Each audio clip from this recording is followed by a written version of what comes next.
Hola, queridos compañeros del área de modelo psicoanalítico. A continuación, hablaremos y profundizaremos acerca del psicoanálisis, sus inicios y representantes. Mi nombre es Ángel Tarcitano y con la ayuda de mis compañeros Alejandra Márquez y Juan Sabini, les daremos un recorrido sobre la historia del psicoanálisis. Recuerden que este video podrá ser usado para fines académicos. Agradecimientos a la profesora Zuleima Vitar por impulsarnos y motivarnos a profundizar sobre la historia de esta corriente tan importante. ¿Qué es el psicoanálisis? El psicoanálisis es una teoría de análisis clínico que analiza el inconsciente de las personas de una manera individual y completa, buscando comprender y entender las diferentes dimensiones del ser humano, desde sus comportamientos, sentimientos y formas de pensamiento. Así también, teniendo en cuenta lo anterior, se puede decir que el psicoanálisis es visto en la actualidad como un modelo terapéutico, el cual es manejado para liderar diferentes tratamientos. Es también de reconocer que gracias al psicoanálisis tiempo después se lograron desarrollar diferentes escuelas psicológicas. Resaltando lo principal y anteriormente mencionado, se dice que el psicoanálisis plantea tres elementos esenciales. El primero, el método para explorar los procesos mentales inconscientes de la persona. El segundo, la técnica para tratar enfermedades mentales. Tercera y última, las teorías que derivan de la aplicación de los puntos anteriormente mencionados. ¿De qué forma percibe el psicoanálisis al inconsciente? El psicoanálisis nos dice que el inconsciente es todo material que nos causa dolor. Es donde se reprimen nuestros más grandes deseos, desde la parte incestuosa, deseosos, los que nos generan vergüenza, los que nos generan dolor, e inclusive se agrupan en toda esa serie de pensamientos que no nos gustaría contar, los que guardamos para nosotros mismos, porque de alguna otra manera nos daría pena con el entorno que nos rodea. ¿Quién es el padre del psicoanálisis? Sigismund Solomon Freud Natacham, o también conocido en la actualidad como Sigmund Freud. Sigmund Freud nació el 6 de mayo de 1856 y falleció el 23 de septiembre de 1939 a través de una muerte asistida. Freud fue un gran influencer en la psicología, ya que en el momento permitió que gracias a sus teorías se generaran bases para la creación de diferentes escuelas en un futuro. Posteriormente, logró dar impacto a través de múltiples experimentos y estudios realizados en la época, los cuales los dirigía él y su grupo psicoanalítico. En 1856, a los 4 años, Sigmund Freud y su familia se muda a Viena, capital de Austria, por razones económicas en donde viviría casi toda su vida. En 1865 cursa la escuela un año adelantado en el gimnasio de Esperigais, donde fue destacado por ser un niño dotado intelectualmente, pues se decía que Sigmund Freud para la edad era una persona bastante desarrollada, era un individuo inquieto, curioso, que a sus 10 años ya hablaba más de 6 idiomas de manera fluida. En 1873 ingresa a estudiar medicina en la Universidad de Viena. Posterior a ello, en 1876 entra a trabajar en el laboratorio de Bruck en el Instituto de Fisiología. Posteriormente, en 1878, mientras realizaba investigaciones de laboratorio, inicia una gran amistad con Breuer, médico de 14 años mayor que él, de quien resabió mucho su ayuda, pues fue una persona que le permitió compaginar varios aspectos de interés que tenía Freud en esa etapa tan importante de su camino profesional. Ya en el año 1880, Breuer inicia el tratamiento de Anna o también llamada Berta. Posterior a ello, en 1881, poco antes de cumplir sus 25 años, Freud se gradúa como médico y se especializa en neurología.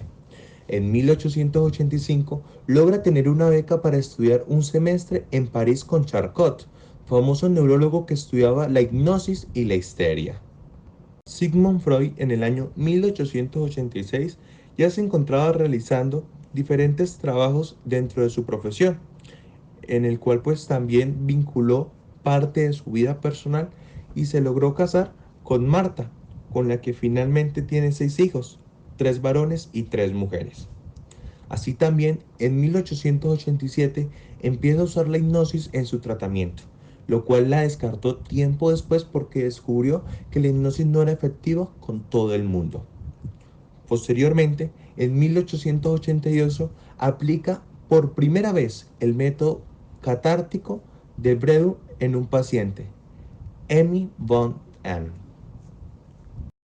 En el año 1892, en los estudios sobre la histeria, Freud relata que la paciente Emmy von le pide expresamente durante su tratamiento que cesara de intervenir en el curso de sus pensamientos y que la dejara hablar libremente, marcando este caso como un hito inicial para el paulatino desarrollo de su técnica de asociación libre.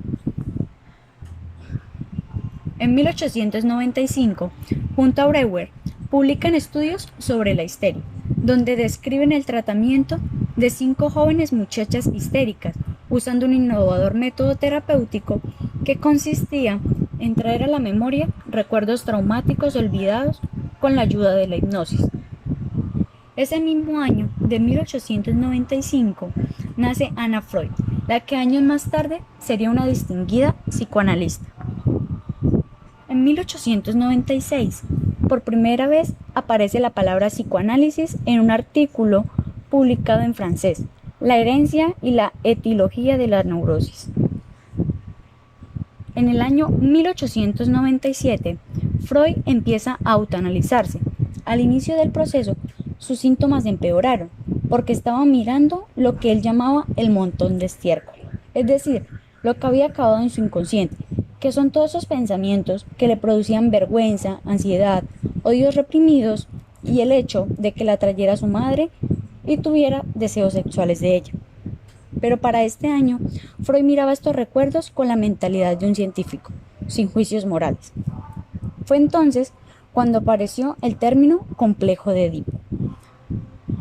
En el año 1899 publica su libro La interpretación de los sueños, pero Freud le puso la fecha de 1900 para que así entrara en el siglo XX. En su tiempo solo vendió 300 ejemplares.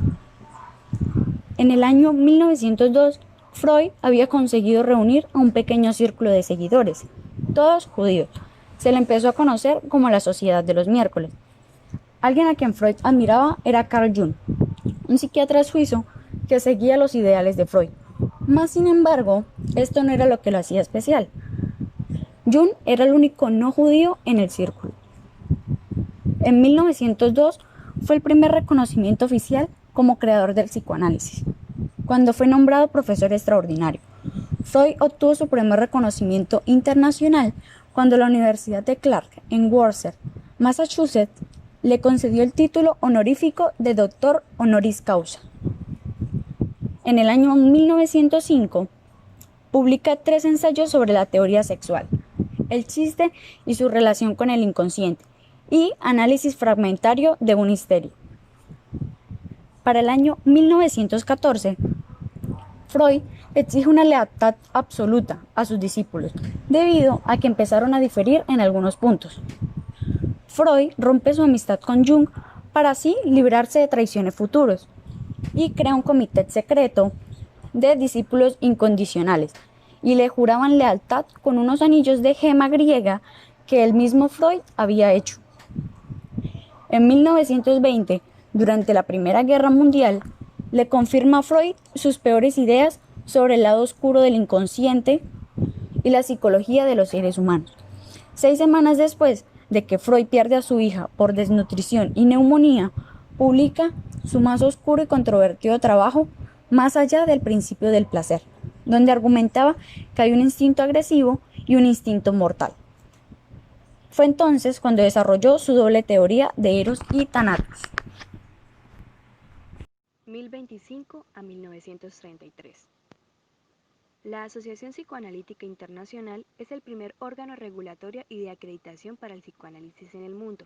La asociación fue fundada el 30 de marzo de 1910 en Nuremberg por Sigmund Freud, Sándor Ferenczi y otros colaboradores.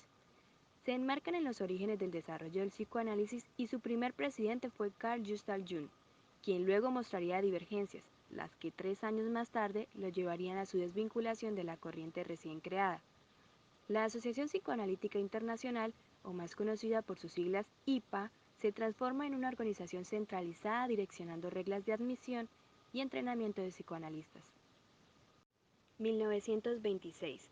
Freud publica sobre la inhibición, síntoma de angustia. Freud no inicia su estudio a partir de la angustia, sino de la diferenciación entre la inhibición y el síntoma. Pero la angustia se le aparece precisamente en su definición de la inhibición como limitación funcional del yo. En particular, Freud se detiene en el caso de las inhibiciones especializadas, que se dan cuando la función yoica de un órgano se deteriora debido al aumento de su erogeneidad, su significación sexual. Pero entonces, ¿de qué modo aparece la angustia? Para Freud, en cada caso de inhibición se trataría de renunciar a cierta función, porque a raíz de su ejercicio se desarrollaría la angustia. 1933 a 1941. Los psicoanalistas freudianos de la primera y segunda generación son perseguidos por los nazis. Cuando Hitler tomó el poder en Alemania en 1933, los primeros libros quemados por los llamados camisas pardas fueron los de Sigmund Freud.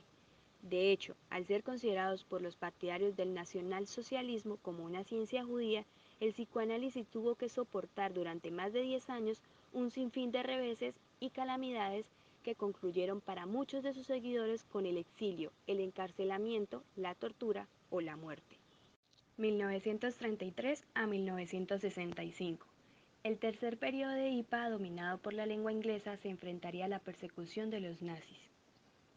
1939. Freud muere en Londres el 23 de septiembre.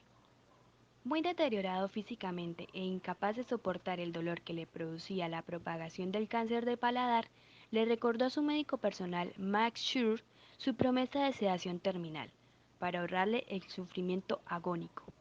Sigmund Freud murió después de serle suministradas 3 inyecciones de morfina. Fue incinerado en el crematorio laico del Golders Green, donde reposan sus cenizas junto a las de su esposa Marta. 1940. Surge la Sociedad Psicoanalítica Británica. Fue fundada por el británico psiquiatra Ernest Jones como la Sociedad Psicoanalítica de Londres el 30 de octubre. Ernest Jones estableció la sociedad en 1913, poco después de su regreso a Londres desde Canadá.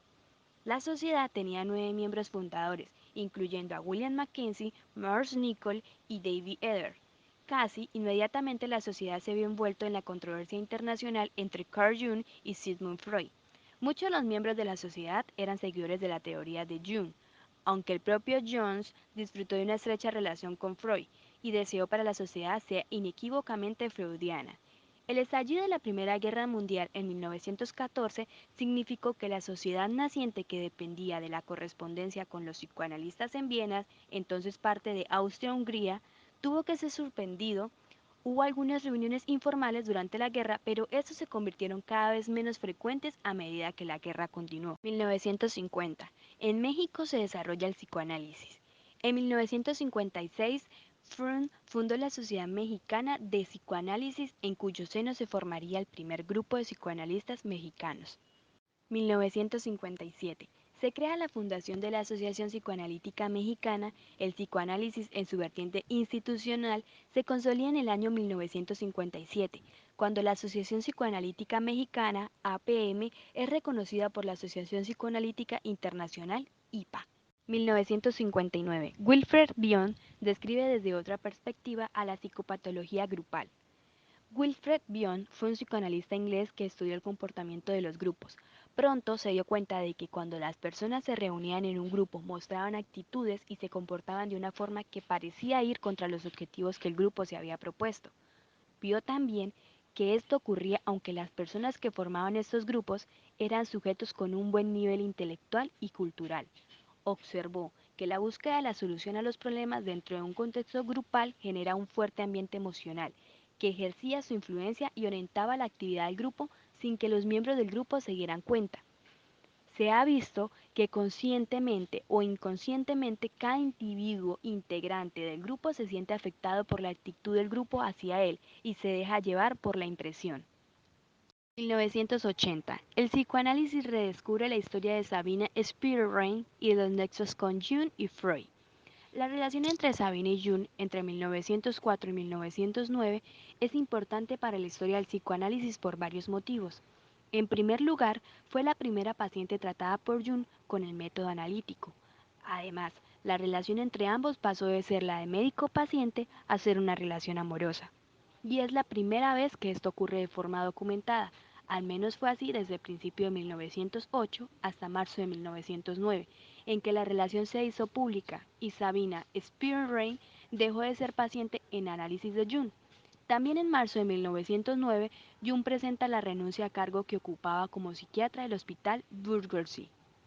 En segundo lugar, porque supuso para Jung el inicio de una relación personal con Freud, desde el momento en que aquel le relató el caso de Sabina, en octubre de 1906 solicitándole algo parecido a una supervisión.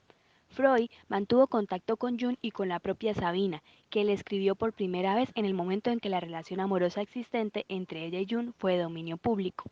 La postura de Freud al principio ante la relación entre ambos y su repercusión fue la justificación de la conducta de Jung y la solicitud a Sabina de que reprimiese sus sentimientos hacia Jung. La relación que Freud quería mantener con Jung en ese momento era especial. Lo consideraba el sucesor que haría posible por un lado la expansión del psicoanálisis fuera del ámbito judío y por otro la continuación de su trabajo aplicando las teorías psicoanalíticas en el campo de la psicosis, como él hasta el momento había hecho con la neurosis, dada la experiencia de Jung adquirida en Burgosy con Bleuler.